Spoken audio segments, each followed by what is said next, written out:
오늘은 UEFA 챔피언스리그 16강 1차전 경기들을 한 번에 몰아서 완전히 해부해드리는 시간을 준비했습니다. 오늘 다룰 경기는 4경기입니다. 토트넘 대 아틀레티코 마드리드, 갈라타사라이 대 리버풀, 아탈란타 대 바이에른 뮌헨, 그리고 뉴캐슬 대 바르셀로나.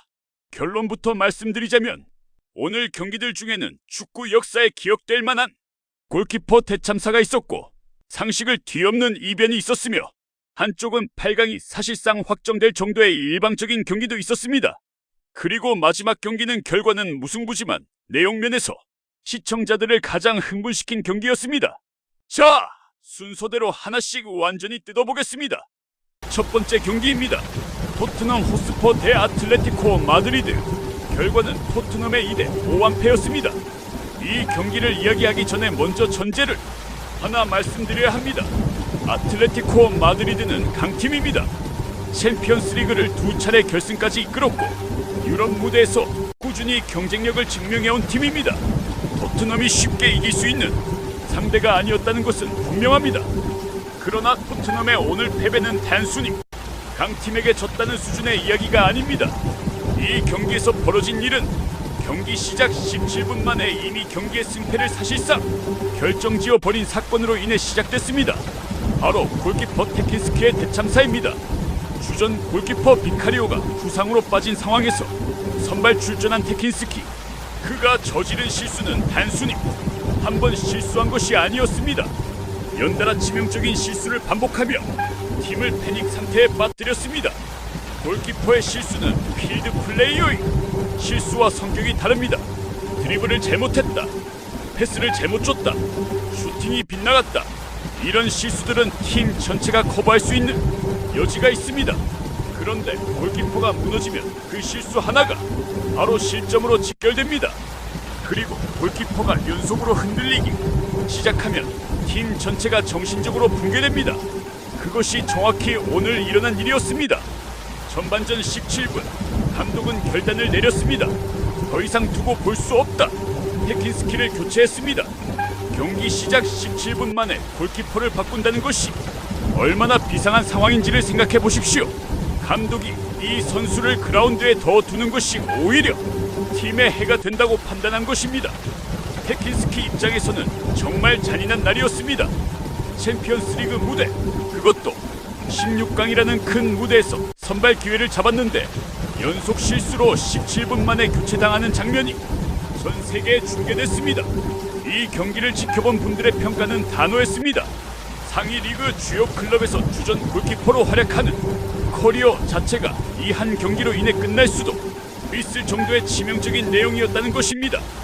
물론 골키퍼도 인간입니다. 누구나 나쁜 날이 있습니다. 그리고 최악의 날이 최악이 무대에 겹친 것이라고 이해할 수 있습니다. 그러나 냉혹한 프로 축구의 세계에서 그리고 유럽 최고의 무대인 챔피언스리그에서 보여준 이 모습이 향후 테킨스키의 커리어에 어떤 영향을 미칠지는 지켜봐야 할 것입니다. 이 경기가 기억에서 지워지려면 그 이상의 활약으로 덮는 수밖에 없습니다. 그런데 골키퍼 사태만이 문제가 아니었습니다. 더 큰 맥락에서 토트넘을 바라보면 지금 이 팀이 처한 상황이 단순히 한 경기의 패배로 끝날 문제가 아님을 알 수 있습니다. 투도르 감독 체제에서 토트넘은 오늘 패배로 공식전 6연패를 기록했습니다. 6연패, 그것도 챔피언스리그라는 최고의 무대에서의 패배까지 포함해서입니다. 구단 역사상 최악의 흐름이라는 말이 나오는 것이 당연합니다. 토트넘은 언제나 팬들에게 기대와 실망을 반복하는 구단이었지만 지금의 상황은 그 반복의 패턴 속에서도 특히 낮은 지점에 위치하고 있습니다. 전술도 보이지 않고 팀워크도 보이지 않고 개인 능력도 오늘은 제대로 발현되지 않았습니다. 아틀레티코 마드리드가 강팀인 것은 맞지만 오고를 허용하는 것은 단순히 상대가 강해서만이 아닙니다. 토트넘 스스로가 무너진 것입니다. 투도르 감독이 이 상황을 어떻게 돌파할 것인지, 구단이 어떤 결정을 내릴 것인지, 지금 토트넘은 팬들이 가장 두려워하는 방향으로 시즌이 흘러가고 있습니다. 2차전에서 기적이 일어나지 않는 한 챔피언스리그 탈락은 거의 기정사실이 됐고 이 흐름을 끊어내지 못한다면 토르 감독의 거취 문제로까지 이어질 수 있습니다. 두 번째 경기입니다. 갈라타사라이 대 리버풀. 결과는 갈라타사라이의 1대 0 승리였습니다. 이 결과를 보고 예상하신 분이 얼마나 계실지 궁금합니다. 갈라타사라이가 리버풀을 홈에서 잡는다. 불가능한 일은 아니지만 많은 사람들이 리버풀의 무난한 승리 혹은 비기는 정도를 예상했을 것입니다. 그런데 결과는 0대 1 리버풀의 완패였습니다. 이 경기를 이야기할 때 갈라타사라이 홈팬들의 열기를 빼놓을 수 없습니다. 터키 이스탄불의 RAMS 파크. 갈라타사라이 홈팬들의 응원은 단순히 열정적이다는 표현으로는 부족합니다. 살벌하다는 표현이 더 맞습니다. 유럽 축구를 많이 보신 분들이라면 아시겠지만 갈라타사라이 홈 분위기는 챔피언스리그 역사에서도 손꼽히는 압도적인 분위기 중 하나입니다. 원정팀 선수들이 이 분위기에 압도되어 평소의 경기력을 발휘하지 못하는 경우가 적지 않습니다. 리버풀 선수들도 오늘 그 영향에서 완전히 자유롭지 못했습니다. 그리고 오시멘이 있었습니다. 빅터 오시멘은 나폴리 시절부터 세계 최고의 스트라이커 중 한 명임을 증명해온 선수입니다. 갈라타사라이로 임대를 오게 된 상황 자체가 조금 뜻밖이었지만 그 임대지에서도 그는 여전히 세계 정상급이라는 것을 보여줬습니다.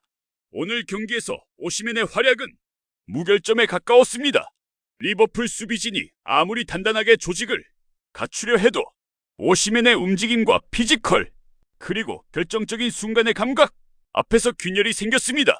오시멘은 혼자서 리버풀 수비진을 뒤흔들 수 있는 선수입니다. 그것을 오늘 다시 한번 증명했습니다. 이제 리버풀 이야기를 해야 합니다. 오늘 리버풀의 패배는 단순히 원정 분위기에 눌린 것 혹은 오시멘이 특별히 좋았던 것만으로 설명되지 않습니다. 더 구조적인 문제들이 있었습니다. 슬롯 감독의 플랜 O가 간파당했습니다. 이것이 핵심입니다. 슬롯 감독 체제의 리버풀이 즐겨 사용하는 공격 패턴, 수비 구조, 압박 타이밍. 갈라타사라이는 이것을 철저히 연구하고 나왔습니다. 리버풀이 평소에 하던 방식이 오늘은 먹히지 않았고 플랜 O가 막혔을 때 슬롯 감독이 꺼낼 수 있는 플랜 B가 충분히 효과적이지 않았습니다. 중원에서의 문제도 드러났습니다. 맥알리스터의 폼이 오늘 기준점에 미치지 못했습니다. 맥알리스터는 리버풀 중원의 핵심 자원 중 한 명입니다. 그가 제 역할을 하느냐 못하느냐가 리버풀 전체 중원의 퀄리티에 직접적인 영향을 미칩니다. 오늘 그의 폼이 좋지 않았고 그 영향은 중원 전체의 장악력 저하로 이어졌습니다. 공을 지배하지 못하고 리듬을 만들지 못하고 위협적인 기회를 만들어내지 못했습니다. 리버풀 입장에서 지금 이 패배를 어떻게 소화하느냐가 중요합니다. 단순히 원정 1차전에서 졌다는 사실을 넘어 이 경기가 드러낸 구조적인 약점들을 어떻게 수정하느냐가 앞으로의 시즌에 영향을 미칠 것입니다. 2차전에서 리버풀 홈 안필드에서 어떤 모습을 보여주느냐가 이 팀의 진짜 상태를 확인하는 기회가 될 것입니다. 세 번째 경기입니다. 아탈란타 대 바이에른 뮌헨. 결과는 아탈란타의 1대 6대 패였습니다. 이 경기는 솔직히 말씀드리면 경기 분석이라기보다 바이에른 뮌헨 화력 시위 기록에 가깝습니다. 원정에서 6골, 아탈란타의 홈에서. 아탈란타는 결코 만만한 팀이 아닙니다. 이탈리아 세리에 어에서 꾸준히 상위권을 차지하고 있고 유럽 무대에서도 단단한 조직력으로 인정받는 팀입니다. 그 아탈란타의 홈에서 원정팀이 6골을 터뜨린다는 것은 정말이지 믿기 어려운 숫자입니다. 바이에른 뮌헨이 이 경기에서 보여준 것은 한마디로 압도였습니다. 전술적으로도 개인 능력 면에서도 팀 전체의 에너지 면에서도 아탈란타를 압도했습니다. 아탈란타가 즐겨 사용하는 강도 높은 압박 전술이 오늘만큼은 완전히 무력화됐습니다. 뮌헨이 그 압박을 빠른 패스와 개인 능력으로 돌파하고 한번 공격 기회를 잡으면 놓치지 않았습니다. 이 경기의 주인공을 꼽자면 올리세와 잭슨을 꼽아야 합니다. 올리세는 멀티골을 기록하며 자신이 왜 뮌헨이 영입한 이유인지를 완벽하게 보여줬습니다. 프리미어리그에서 크리스탈 팰리스 시절부터 보여온 폭발적인 개인 능력이 챔피언스리그라는 무대에서도 그대로 발휘됐습니다.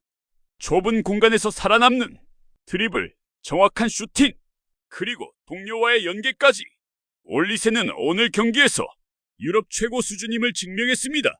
잭슨은 다른 방식으로 위협적이었습니다. 끊임없이 움직이며 아탈란타 수비를 지치게 만드는 기동력. 잭슨이 한 번 공간을 향해 달려들기 시작하면 수비수들은 선택을 해야 합니다.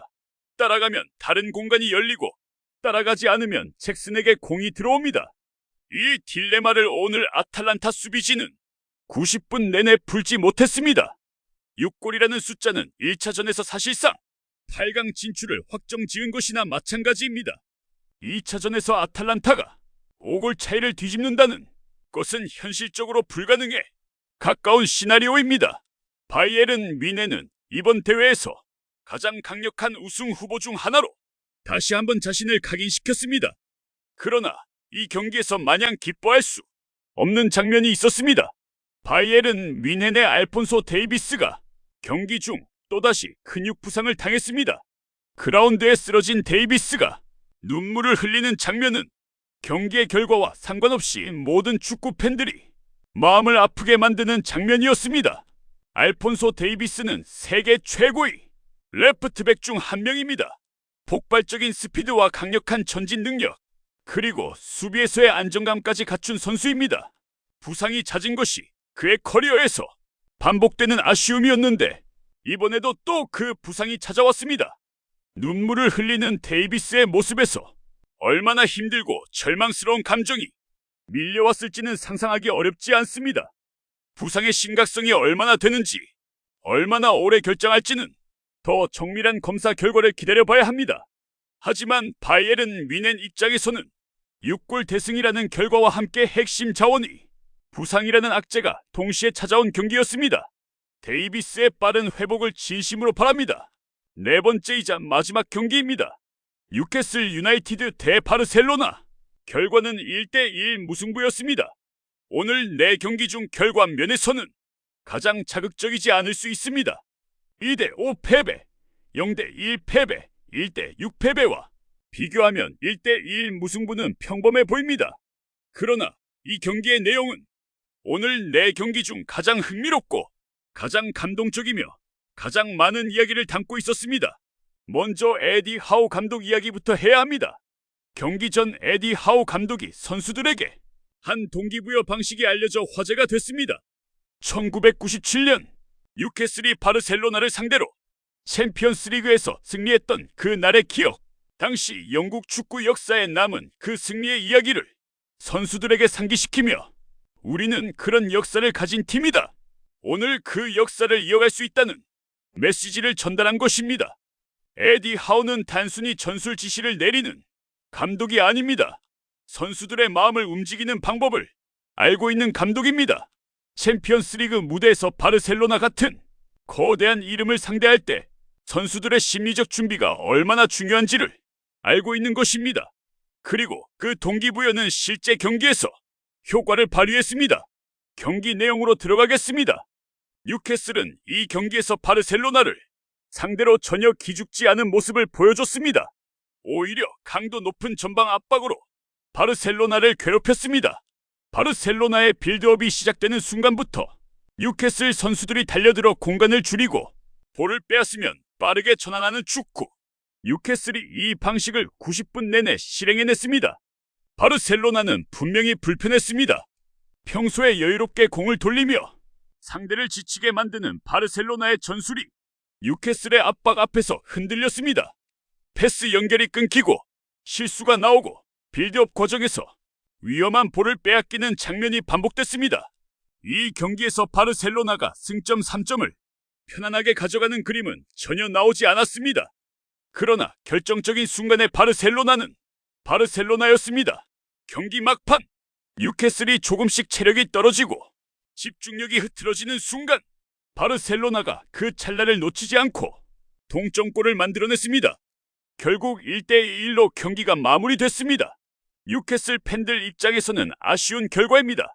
90분 내내 강도 높은 압박으로 바르셀로나를 궁지에 몰아넣었음에도 승리를 가져오지 못했습니다.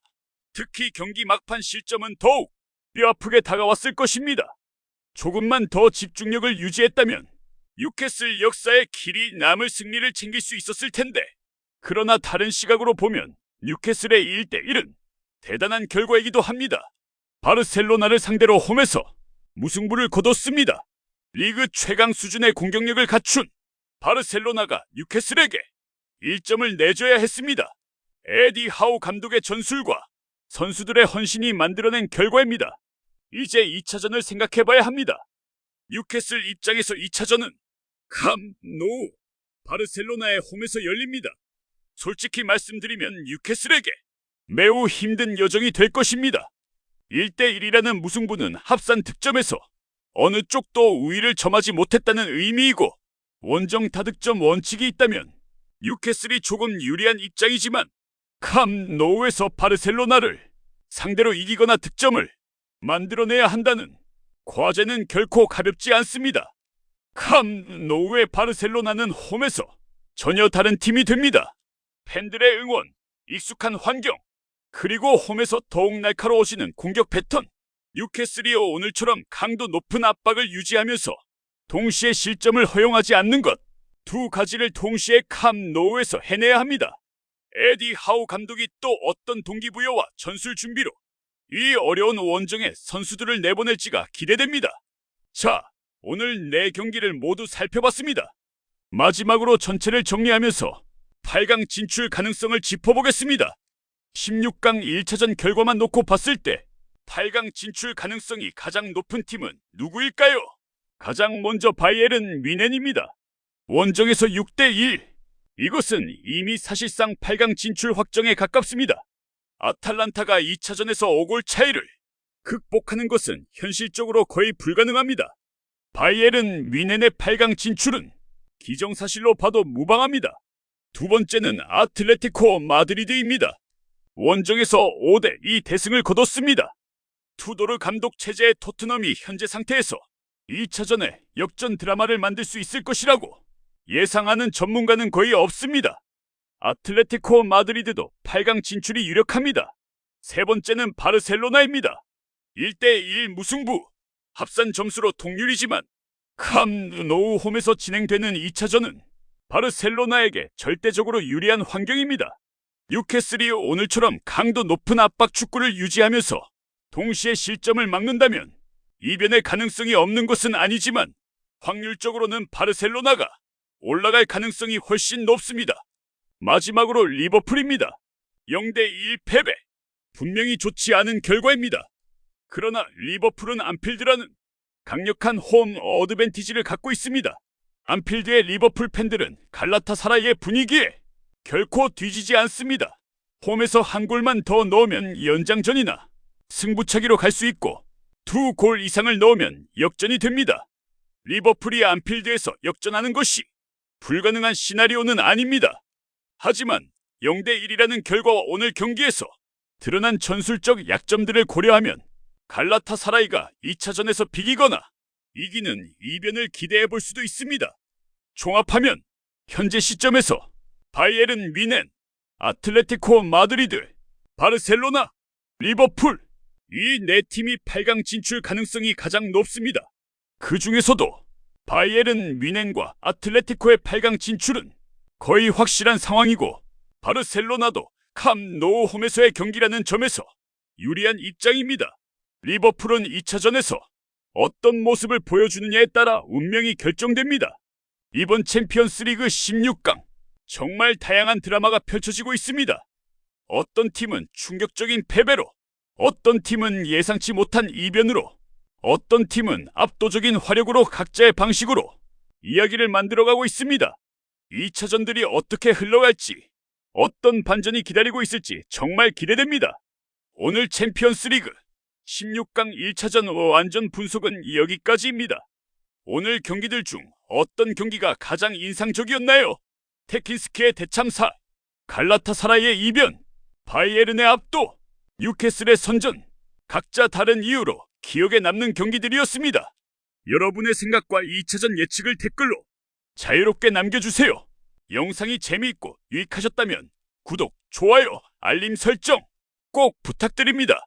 다음 시간에도 챔피언스 리그를 비롯한 유럽 축구의 핵심 경기들을 날카롭게 분석해 드리겠습니다. 끝까지 함께 해주셔서 진심으로 감사드립니다.